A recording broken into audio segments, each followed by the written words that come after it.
Hello and good morning. तर आज ब्रेकफास्टमध्ये होती इडली. वीकेंड असला ना की आम्हाला असा वेगळा काय काय ब्रेकफास्ट लागतो. कारण त्याच दिवशी आम्हाला सगळं वेगळं काही ट्राय करता येतं आणि बाहेरची सुद्धा आमची खूप कामं असतात. सो एव्हरी वीकेंड आमच्या सोसायटीमध्ये हे भाजीचे आणि फ्रूट्सचे स्टॉल असतात. तर आम्ही तिथूनच आठवडाभराची भाजीची शॉपिंग करतो.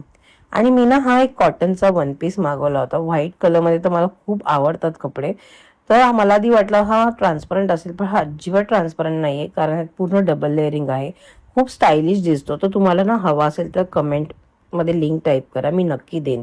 त्यानंतर आम्ही सगळ्या भाज्या वगैरे निवडून सॉर्ट करून ठेवल्या. भूषणला आज कॉर्न चाट बनवायचे होते. आपण बघतो ना की मॉलमध्ये एवढे छोटेसे ग्लासमध्ये ते कॉर्न चाट येतात, पण ते किती महाग असतात.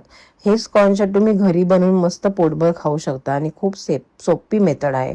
भूषण तर एकदम सुंदर चाट बनवतो. सो आम्ही सगळ्यांनी पण असं चॅट खाल्लं. आणि ह्या व्हिडिओमध्ये ना एक तुम्हाला मी टिप्स सुद्धा देणार आहे की तुम्ही ना कोथिंबीर फ्रीजमध्ये 8 ते 10 दिवस कशी स्टोअर करून ठेवू शकता.